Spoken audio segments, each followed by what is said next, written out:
Sois le Seigneur.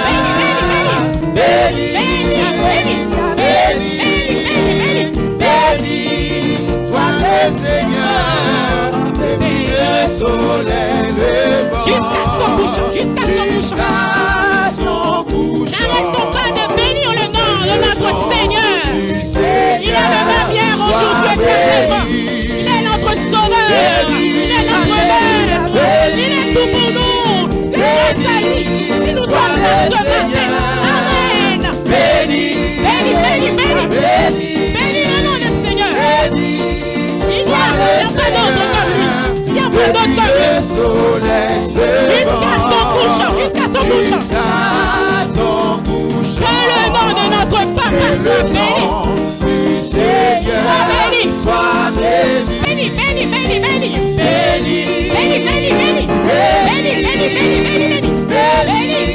Sois le Seigneur.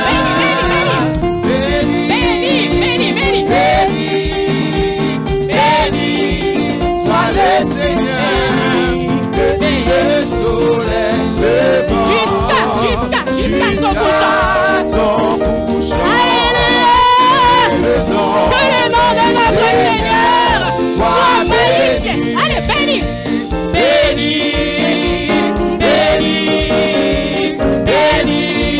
Sois le Seigneur.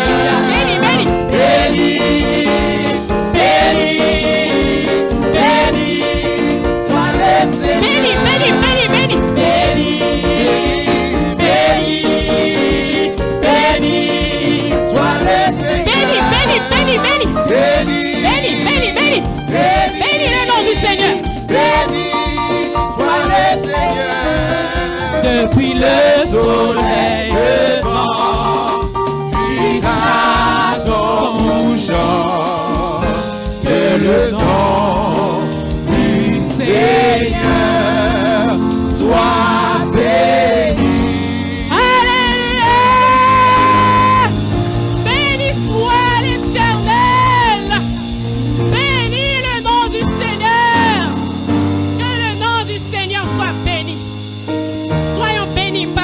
De Dieu ce matin. Rassoyez-vous. Merci. Amen. Juste un mot de prière.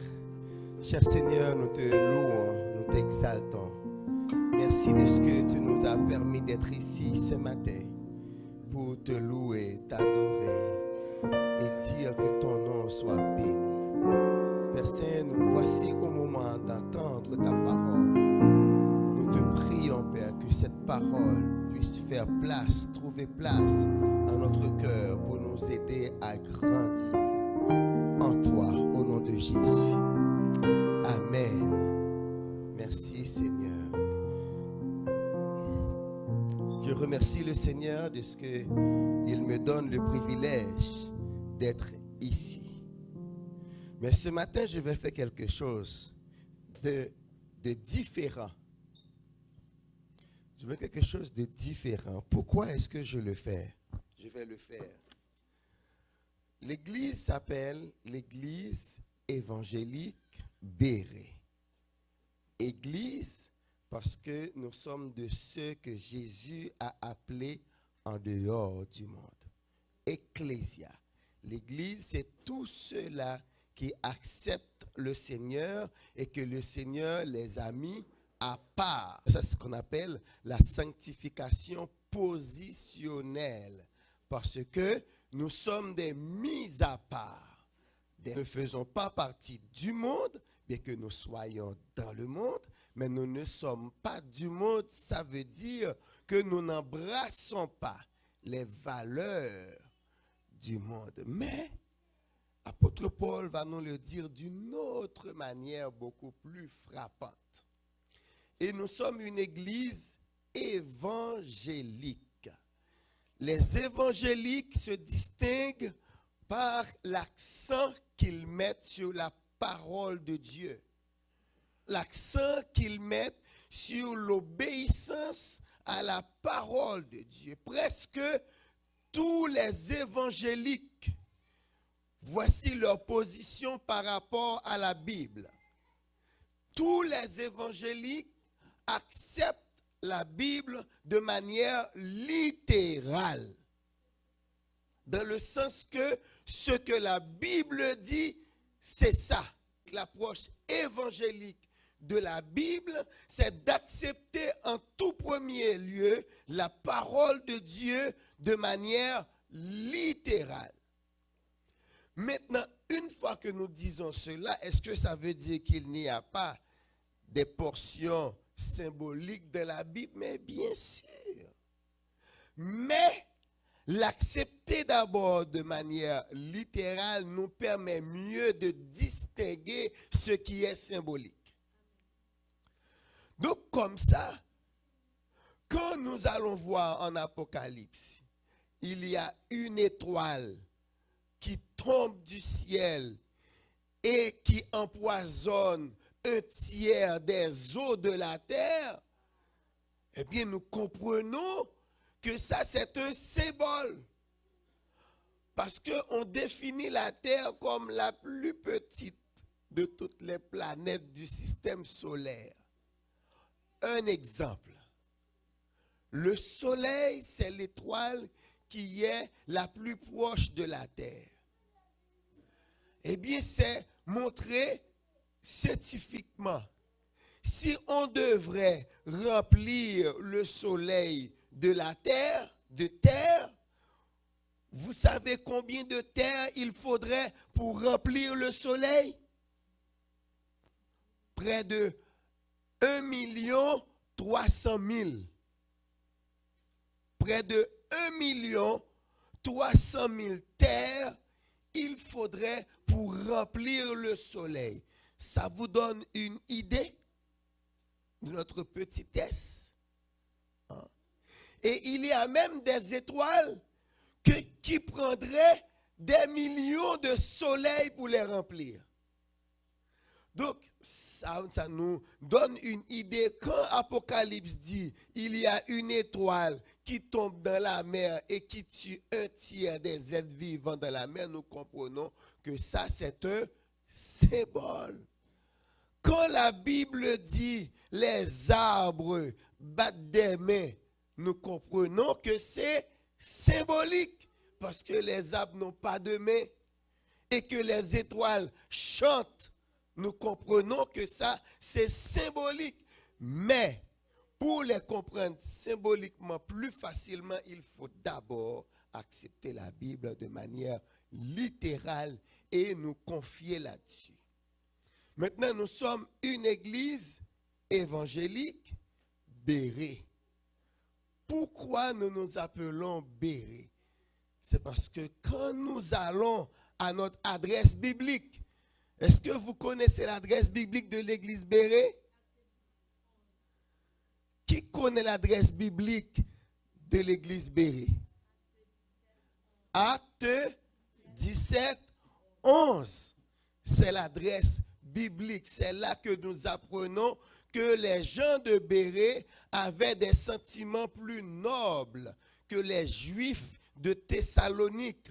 Mais comment est-ce que l'apôtre Paul explique, ou bien Luc explique cette noblesse? Ils accueillaient la parole avec joie, mais ils ne s'arrêtaient pas là.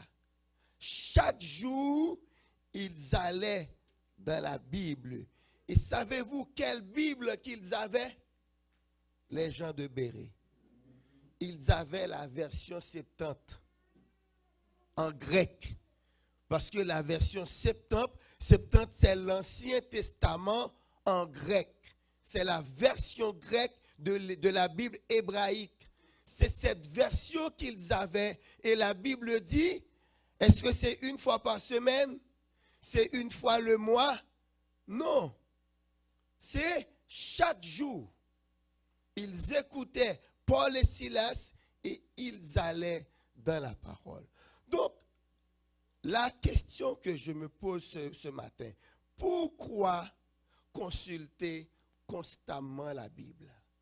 Pourquoi nous devons consulter constamment la Bible et pourquoi nous vous encourageons à rester dans votre Bible, à lire la Bible, mais aussi à être avec nous dans les études bibliques pour poser des questions et nous permettre de grandir ensemble. Il peut y avoir plusieurs raisons, parce que la Bible est un tout. Moi, je n'ai pas peur de le dire à quiconque. Ma mère m'a éduqué avec la Bible.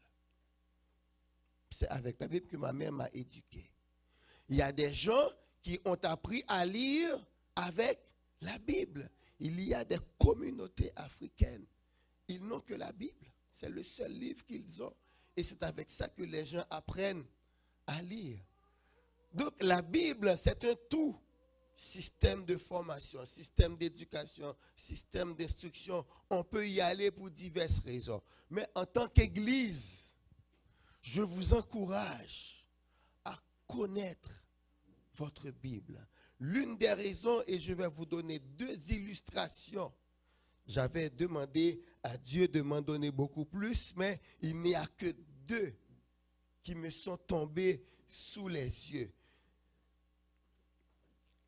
L'une des raisons pour lesquelles nous devons rester dans la Bible, c'est pour détecter les fausses doctrines. Les fausses doctrines. Parce que comment les fausses doctrines viennent? Avec la Bible. Avec la Bible. L'une des fausses doctrines, c'est que il y a des gens qui vont utiliser l'épître aux Colossiens pour vous dire que, eh bien, c'est dans la Bible. Voici ce que Paul dit aux Colossiens, et c'est avec ça qu'ils établissent, par exemple, le pédobaptisme, le baptême des enfants. Ils utilisent Colossiens comme prétexte.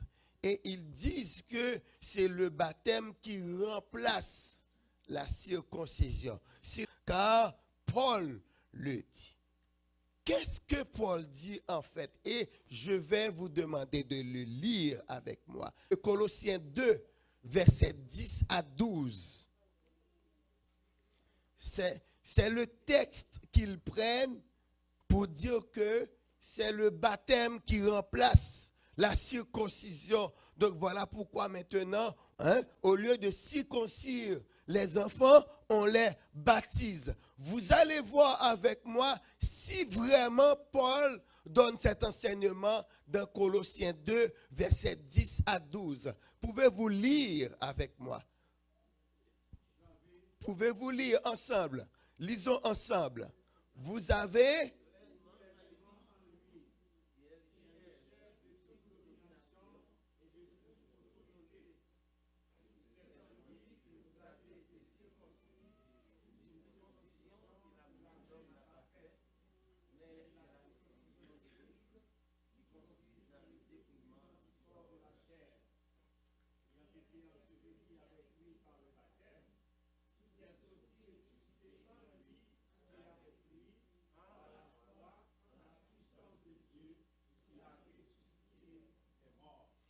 Après cette lecture, est-ce que vous voyez là-dedans que l'apôtre Paul dit le baptême remplace la circoncision? Est-ce que c'est clair pour tout le monde? Hein? Maintenant, que vient faire la circoncision dans le texte? Nous l'avons lu ensemble. Qu'est-ce que Paul est en train de dire en parlant de circoncision au verset 11 et de baptême au verset 12? Est-ce que c'est pour dire que le baptême remplace la circoncision et que maintenant dans la nouvelle alliance, au lieu de circoncire les enfants, on les baptise? Est-ce que c'est ça que l'apôtre Paul dit là maintenant? Merci frère Pressoir. Il n'y a aucun rapport. Paul nous dit, c'est en lui que vous avez été circoncis d'une circoncision que la main n'a pas faite, mais de la circoncision de Christ qui consiste en quoi? Dans le dépouillement du corps de la chair. Donc, qu'est-ce que Paul est en train de dire? Paul est en train de dire que cette circoncision nous dépouille de l'homme naturel pour nous revêtir de l'homme spirituel, pour nous dépouiller de la chair. Et ce n'est pas un dépouillement. Il y a des gens qui juste enlèvent quelques effets qu'ils portaient sur leur corps et puis pensant qu'ils sont dépouillés, mais à l'intérieur, il y a... Non, non, c'est un dépouillement d'abord du cœur, qui part du cœur. Parce que pourquoi Paul dit que cette circoncision, c'est Christ qui le fait? L'homme ne peut pas le faire.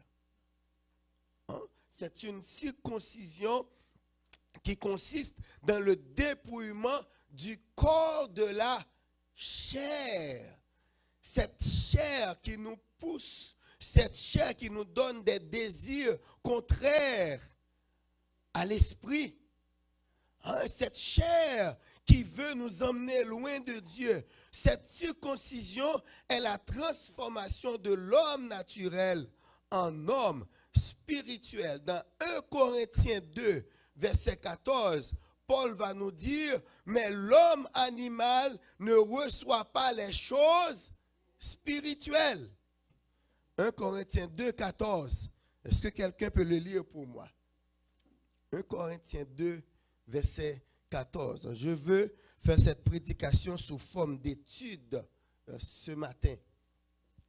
Hein, cette circoncision, c'est un dépouillement. Il est dit dans 1 Corinthiens 2, 14, qu'est-ce qu'il est dit?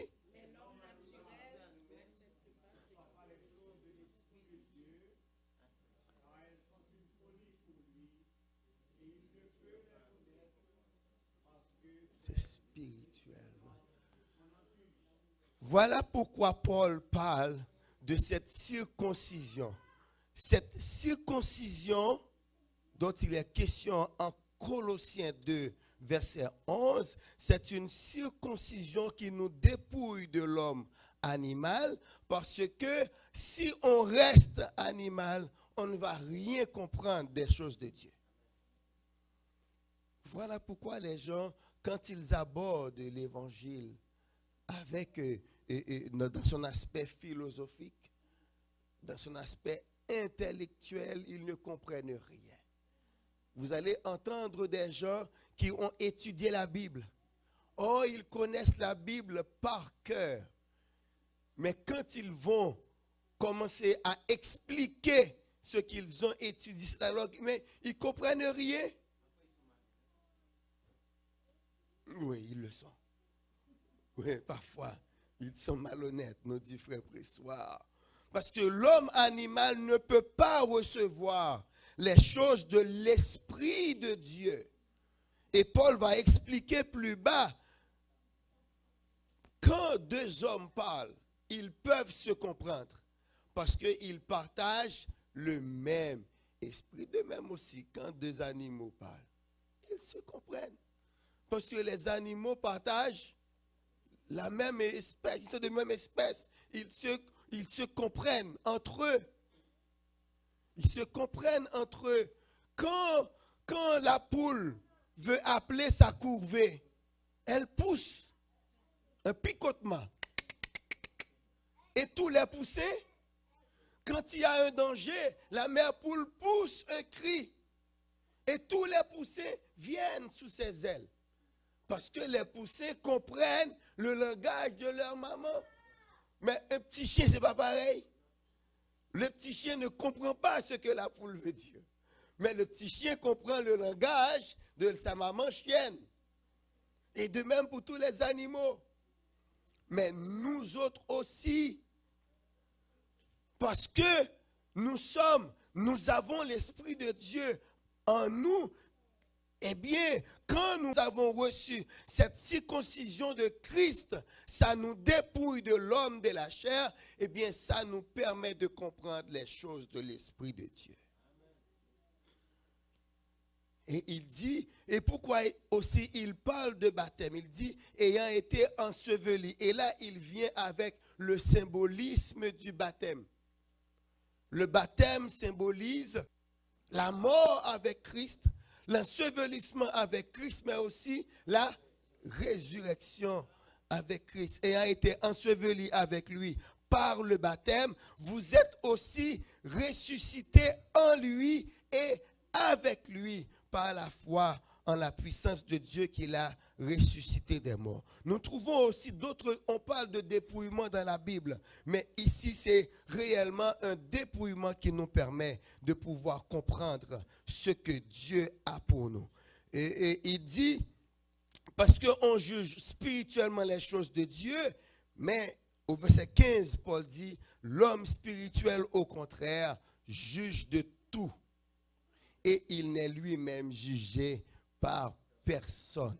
Quand je vous parlais de sanctification positionnelle, c'est que Dieu vous place quelque part.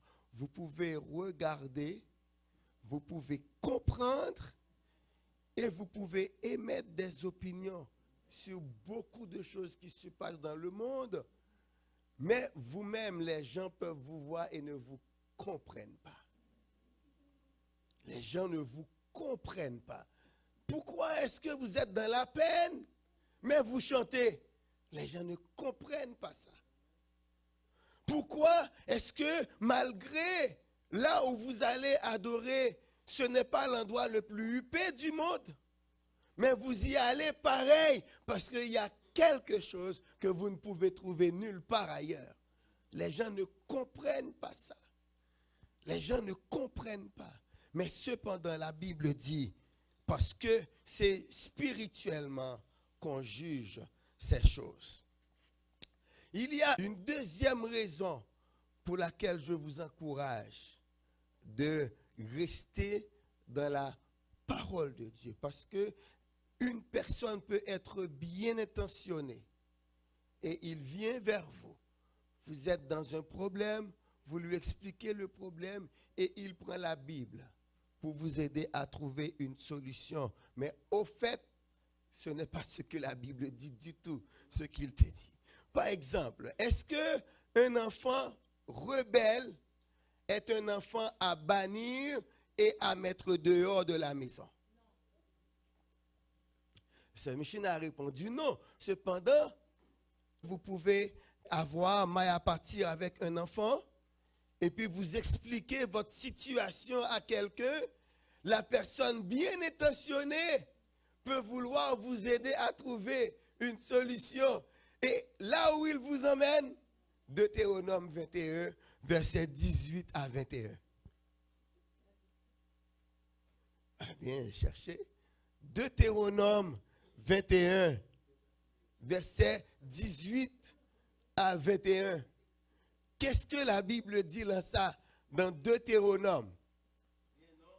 Oui, allez-y.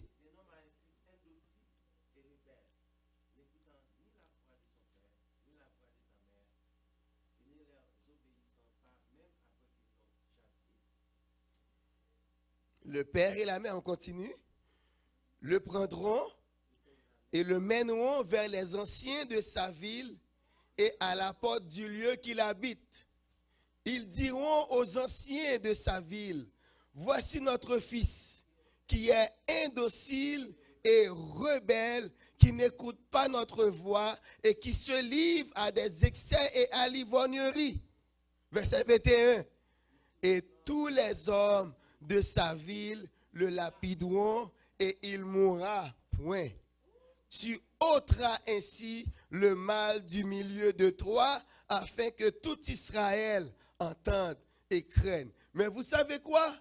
La personne qui va vous conseiller, il ne vous dira pas le reste. Tu ôteras ainsi le mal du milieu de toi.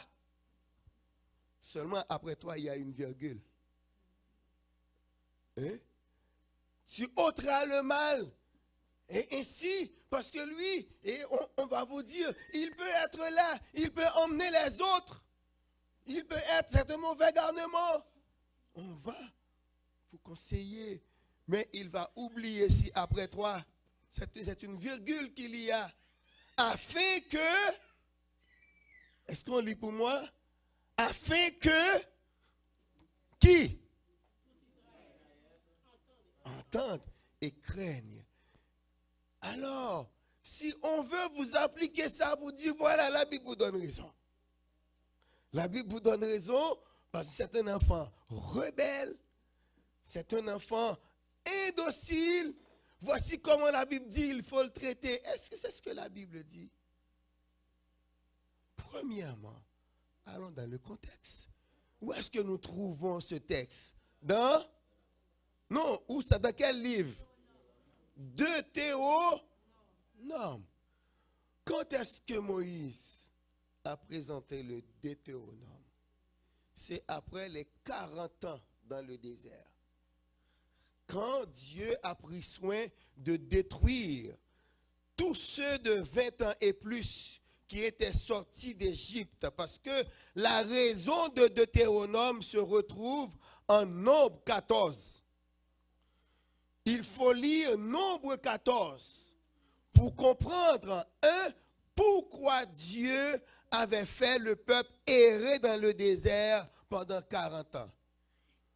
Et deuxièmement, vous allez comprendre pour la raison pour laquelle Moïse se retrouvait obligé d'écrire le livre de Deutéronome qui signifie deuxième loi. Deutéronome signifie deuxième loi. En fait, c'est la loi que Dieu avait donnée depuis en Exode que Moïse a reprise pour ces gens qui ne connaissaient pas ces lois-là. Parce que eux, ils sont nés dans le désert. Pendant que le peuple errait, les parents vont mourir et ce sont eux, les enfants nés dans le désert. Donc les enfants qui vont rentrer à Canaan, ceux-là qui vont recevoir Deutéronome, ils sont âgés tout au plus, d'après vous, tout au plus tout au plus, le plus âgé, à part Josué et Caleb. Il y en a qui ont 40 ans, mais au moins 59 ans. Parce que quand ils sont sortis d'Égypte, ceux-là avaient moins que 20 ans. Parce que tous ceux-là qui avaient 20 ans et plus, Dieu les a fait périr dans le désert. Donc ceux-là qui vont rentrer en Canaan, ceux-là qui vont recevoir le livre de Deutéronome, à part Josué et Caleb, ils ne peuvent avoir plus que 59 ans. Même 60 ans, ils n'ont pas 60 ans. Parce que tous ceux-là qui avaient 20 ans et plus, Dieu les a fait périr dans le désert. Pourquoi? À cause, en Nombre 14, après que Moïse ait envoyé les 12 espions explorer Canaan, les 12, ils sont retournés, 10 d'entre eux ont donné un rapport négatif. Seulement Josué et Caleb qui disaient au peuple, ne vous découragez pas. Avec l'Éternel, nous pouvons aller et combattre ce peuple et nous serons victorieux. Devinez quoi? Ils complotaient de lapider et Josué, et Caleb, et Moïse, et Aaron afin de retourner en Égypte. Parce qu'ils disent que c'est parce que Dieu voulait les faire périr que Dieu les a enlevés d'Égypte pour les emmener ici, pour les livrer en pâture aux gens de Canaan. Dieu va dire, allez lire. C'est vraiment bon de lire Nombre 14. Dieu va être irrité. Dieu va dire, ça fait pendant 10 fois déjà, malgré ils ont vu ce que j'ai fait en Égypte, malgré ils ont vu ce que j'ai fait à la mer Rouge, ils ont vu comment j'ai traité Og, roi de Basan, Sihon, roi des Amoréens, les 2 coqs chantants du désert. Et malgré cela, c'est ainsi qu'ils ont répondu. Eh bien bon, c'est là où Dieu a juré. Ils n'entreront pas dans son repos en Canaan. ils vont périr dans le désert. Imaginez, ils étaient déjà à la porte de Canaan, dans la vallée de Moab, là où Balak a fait appeler Balaam pour les maudire, dans Nombre 25, Nombre 22 à 25. Mais l'Éternel n'a pas permis que Balaam les maudisse. Mais là maintenant, puisqu'ils ont murmuré, eh bien Dieu dit, ils vont errer dans le désert jusqu'à ce que toute cette génération périsse. Donc, vu que la nouvelle génération ne connaissait pas Égypte, la nouvelle génération était enfant. Donc, Moïse a dû leur réexpliquer la loi. Mais ils sont encore dans le désert. Ça, c'est une mesure de précaution. Où Dieu dit, si quelqu'un a un enfant rebelle, mais vous savez quoi? J'ai lu la Bible plusieurs fois et jusqu'à présent, je lis encore la Bible. Il n'est jamais rapporté que des parents ont ainsi traité leur enfant. C'est une mesure de précaution pour dire aux enfants, obéissez à vos parents, honorez vos parents, écoutez quand ils vous parlent. Parce que j'ai demandé qu'on vous traite ainsi, mais je n'ai jamais vu un parent traiter ainsi son enfant. Maintenant, nous sommes dans la nouvelle alliance. Qu'est-ce que Jésus nous enseigne? Eh bien, Jésus nous enseigne, Luc 15, versets 11 à 24. Voici les enseignements de Jésus. Comment on peut traiter un enfant indocile, un enfant rebelle, un enfant qui ne vous écoute pas et qui vous dit même vous êtes mort. C'est la parabole de l'enfant prodigue. C'est un fils qui est venu dire à son père, pour moi tu es mort. C'est ça. Pour moi tu es mort. Pour moi tu n'existes même pas.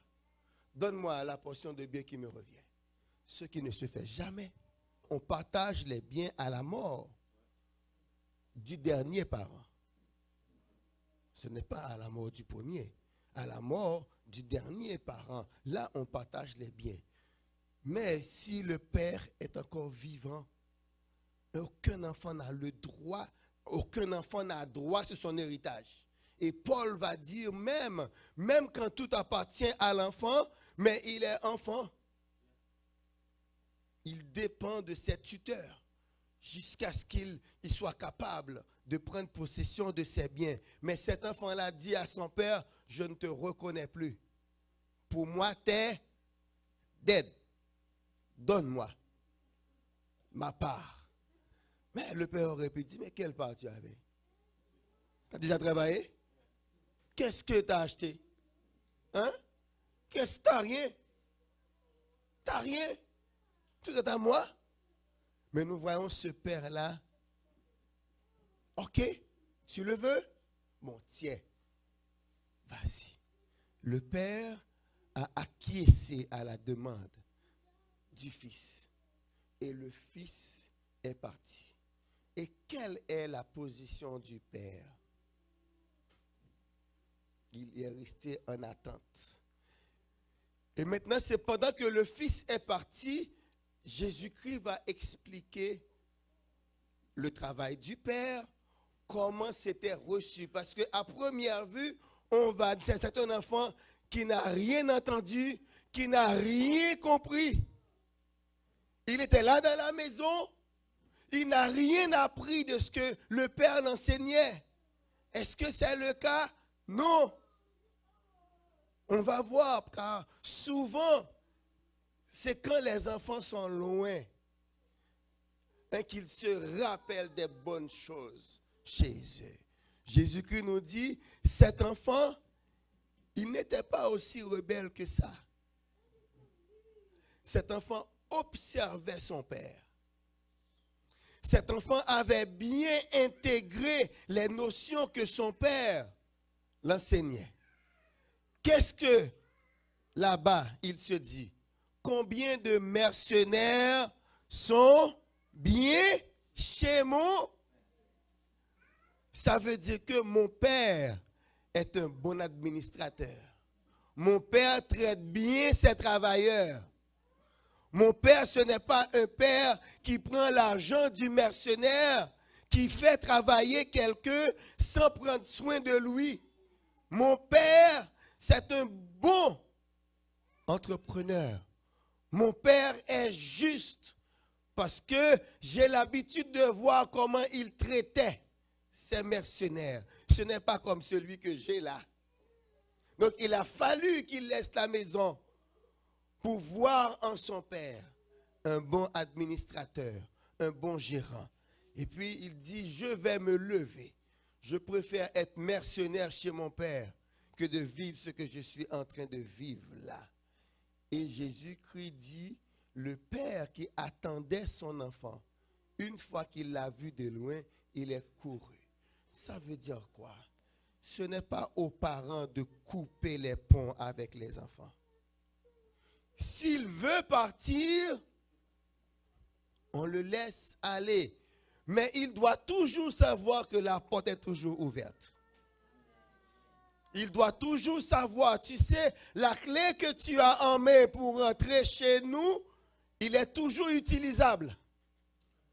Tu peux revenir quand tu veux. Lui, il veut couper.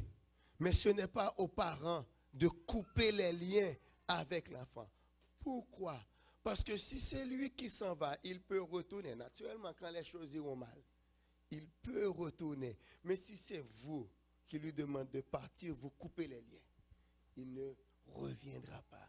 On rapporte l'histoire. J'ai même 2 histoires. L'une d'entre elles est vraie parce que c'est un témoignage. Une jeune fille, fille de pasteur, qui avait un ministère dans l'église de son père, mais qui a écouté des enfants pour aller faire des choses que les parents n'ont pas appréciées. Mais sauf que les parents priaient pour elle. Elle a été dans toutes sortes de choses. Danse. Elle était même tombée dans le lesbianisme, etc. Elle avait laissé la maison pour aller vivre avec une jeune fille, etc. Mais à un certain moment, elle est retournée à la maison pour dire aux parents, écoutez, je suis revenu, mais je ne me sens pas encore à l'aise d'aller à l'église. Si vous acceptez que je sois là, je vais être au sous-sol. Vous ne m'entendrez pas, mais je serai au sous-sol. Je n'irai pas à l'église pour le moment, mais je serai là. Les parents de dire, pas de problème. Et les parents ont accepté qu'elle soit là. Et puis petit à petit, elle reprend sa place. Elle participe aux prières familiales jusqu'à ce qu'elle retourne à l'église. Elle donne son témoignage, elle fait sa repentance et maintenant, elle est l'une des dames de l'église. Il y a une autre histoire. Un jeune homme qui a sa chambre dans la maison, mais qui est dans toutes sortes de choses. Marijuana, cocaïne, la vente, toutes sortes de choses. La police est venue plusieurs fois dans la maison, frapper à la porte, le père, etc. Très souvent, les gens ne peuvent pas dormir. Il sort, il rentre sous, il rentre gaga, mais il est là. Mais un soir, il y a un esprit qui est venu l'attaquer pour le tuer. Mais qu'est-ce qu'il a fait ce soir-là? Il s'est levé et est allé frapper à la porte de son père. Papi, priez pour moi. J'ai besoin d'aide. Priez pour moi. Il est allé demander l'aide à son père. Et c'est quoi la leçon? S'il était ailleurs, est-ce qu'il aurait pu demander de l'aide à son père? Non. Parce qu'il serait ailleurs. Mais parce qu'il était là, dans la maison, il pouvait arriver. C'est ce que l'Éternel nous demande maintenant. C'est ce que Jésus-Christ nous enseigne. La première personne qui serait venue avec Deutéronome 21, 18, 21, il est bien intentionné. C'est que tu lui expliques tes misères Oh, l'enfant n'écoute pas, l'enfant ceci, l'enfant cela. Il emmène des amis ici. Quand ils viennent, ils font de la musique. Ils prennent de la drogue, l'odeur. Oh. Donc, il essaie de vous aider en vous disant, mais si vous le chassez, vous aurez raison. Au moins, vous le chassez. Vous n'avez pas demandé qu'il soit lapidé. Mais ce n'est pas ça. Dans notre dispensation, dans notre période, dans la manière dont Dieu s'adresse à nous, ce n'est pas ainsi qu'on nous demande d'agir. C'est seulement 2 exemples pour vous dire que si vous ne connaissez pas votre Bible, on peut vous emmener très loin de Dieu. On peut vous faire croire ce que vous faites est biblique. Dieu est d'accord avec, mais cependant ce n'est nullement ça. Nous devons avoir l'exemple de Jésus-Christ. Quand Satan veut l'emmener ailleurs, pour lui dire, il est écrit, qu'est-ce que Jésus-Christ avait dit? Il est, voilà. Voilà pourquoi nous vous encourageons. Et c'est pour cela que nous avons pris le nom de Béret. Nous voudrions que chaque membre de l'église Béret soit prompt à aller dans leur Bible. Quand vous écoutez quelque chose, il ne faut pas l'accepter tout de suite. Allez dans la Bible. Demandez à la personne ce que vous dites. Où est-ce que c'est parlé de la Bible? Parce que c'est la Bible qui est notre boussole. Nous croyons à la Bible comme seule autorité d'un comportement. Donc il faut demander aux gens, mais ce que vous dites là, où est-ce que c'est dit dans la Bible? Où est-ce que c'est enseigné dans la Bible? Les gens vont vous dire, mais la Bible n'est pas le seul livre inspiré. Allez, apportez-moi-en un autre. Hein? Si la Bible n'est pas le seul livre inspiré, allez, apportez un autre. J'écoutais une instruction qui montrait la grande différence. Pourquoi dans la Bible des chrétiens évangéliques, il n'y a pas de livre apocryphe? Particulièrement les autres évangiles, les autres livres du Nouveau Testament qui sont apocryphes. Vous savez pourquoi? Dans les livres que nous avons, les évangiles particulièrement, vous allez voir qu'on cite beaucoup de noms de lieux. Ça vous dit que effectivement la personne qui a écrit le texte, il est au courant de ce lieu-là. Il le connaît parce qu'en son temps, ce lieu existait réellement. Mais dans les livres apocryphes, il n'y a pas de nom de lieu. C'est la grande différence entre, par exemple, l'évangile, les autres évangiles qu'il y a et les 4 évangiles que nous avons. Matthieu, Marc, Luc et Jean. C'est écrit avec des noms de lieux. Donc n'importe qui peut aller et vérifier que ces lieux existent. Ces lieux ont existé dans l'histoire. Et il y a aussi des fouilles archéologiques qui prouvent la majeure partie de ce que nous racontent les évangiles. Mais ce n'est pas le cas des évangiles apocryphes. Il n'y a surtout pas de nom de lieu. Il parle, mais sans donner autant de précision que nous retrouvons dans les évangiles que nous avons dans la Bible que nous avons nous autres, la Bible que nous utilisons.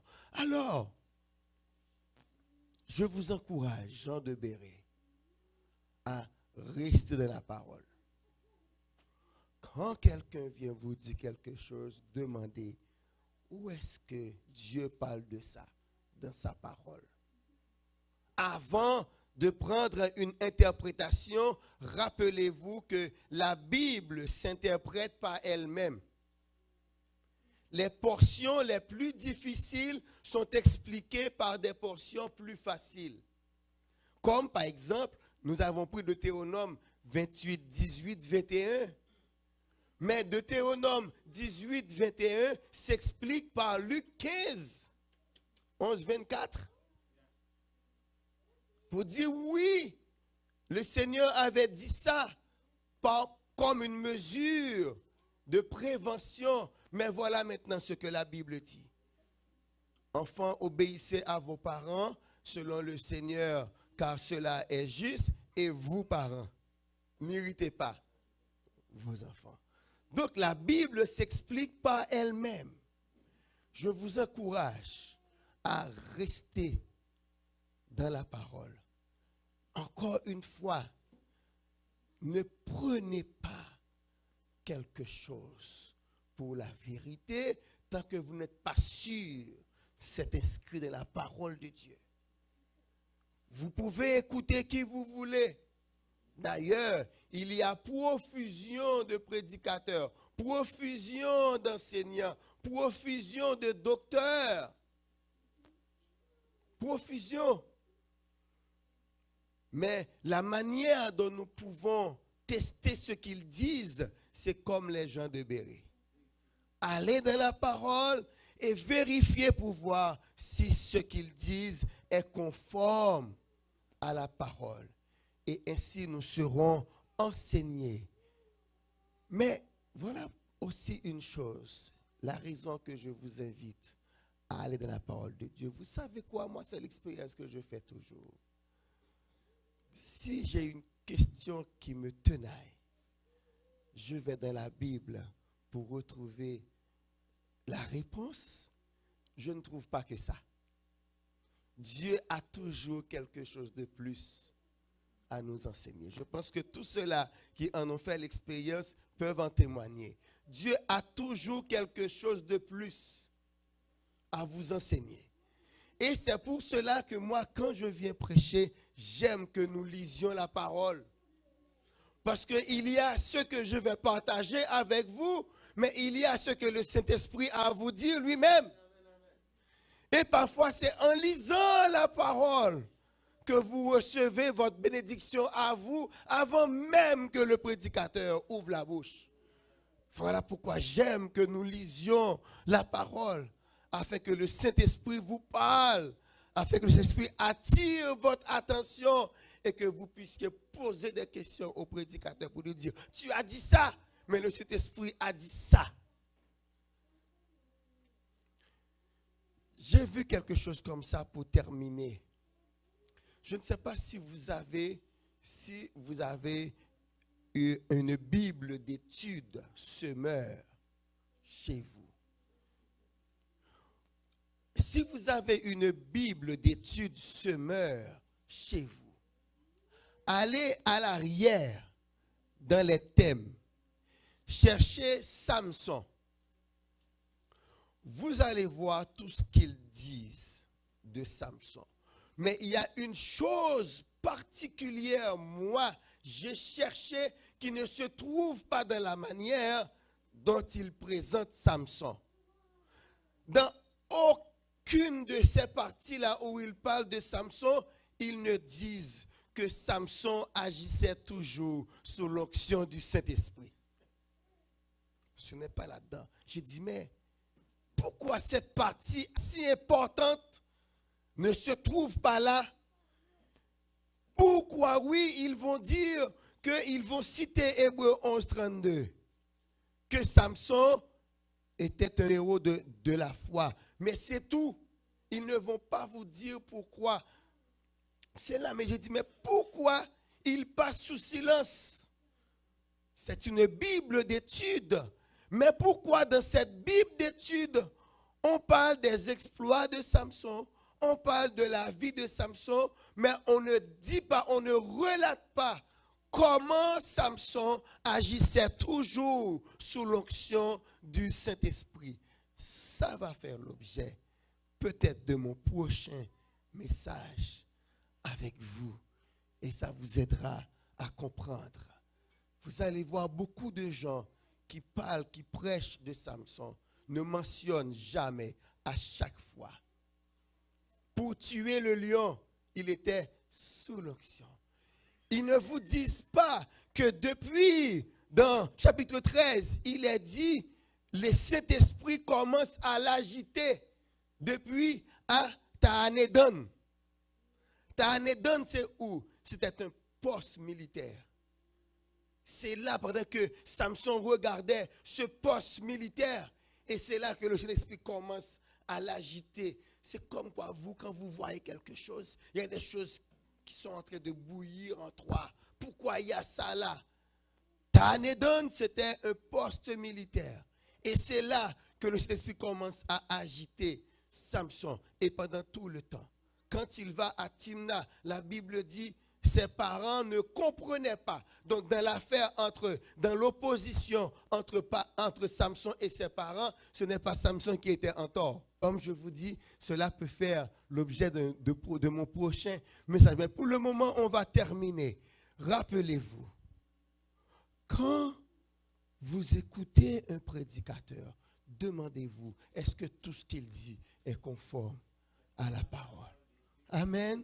On se met debout pour terminer. Cher Seigneur, merci pour cette matinée que tu nous as accordée en ta présence.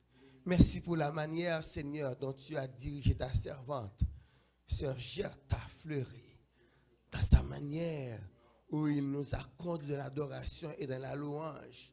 Merci, Seigneur, pour Frère Ripper qui était là, Sœur Kenosha, qui était grippée, mais tu l'as touchée afin qu'elle puisse chanter ce matin. Merci pour Sœur Micheline. Merci pour la présence de Maestro Caleb, Frère Ridel, Nassirus.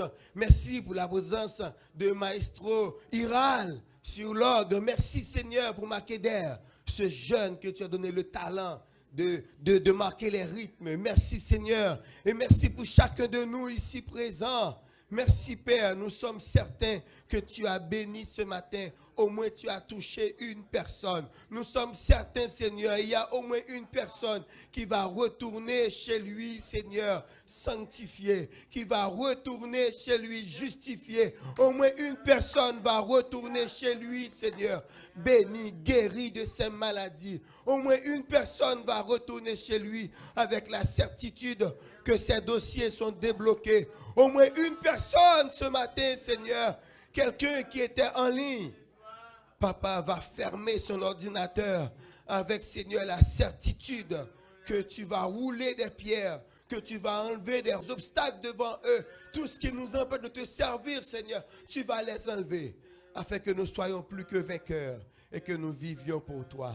Merci, que ton nom soit béni. Papa, demain c'est lundi et nous allons partir pour rencontrer ceux qui ne te connaissent pas. Des collègues de bureau, des collègues de travail à la manufacture, des collègues de taxi, des collègues de chauffeurs de bus, Seigneur, des collègues de professeurs, des collègues scientifiques, des collègues comptables, des collègues ingénieurs, des collègues médecins, infirmières, préposés. Papa, nous allons les rencontrer. Papa, nous te prions et que nous puissions leur servir de témoignage. Et que ta gloire puisse rayonner sur nous et les atteindre, Papa. Qu'ils puissent voir combien nous sommes différents. Et qu'ils puissent poser des questions. Et que nous puissions répondre, c'est Jésus. Le nom, c'est Jésus. Que ton nom soit béni. Amen. Que la grâce de notre Père, cher Sauveur Jésus-Christ, l'amour de Dieu le Père, la communion du Saint-Esprit reste et demeure dans notre cœur dès à présent et pour toujours. Amen.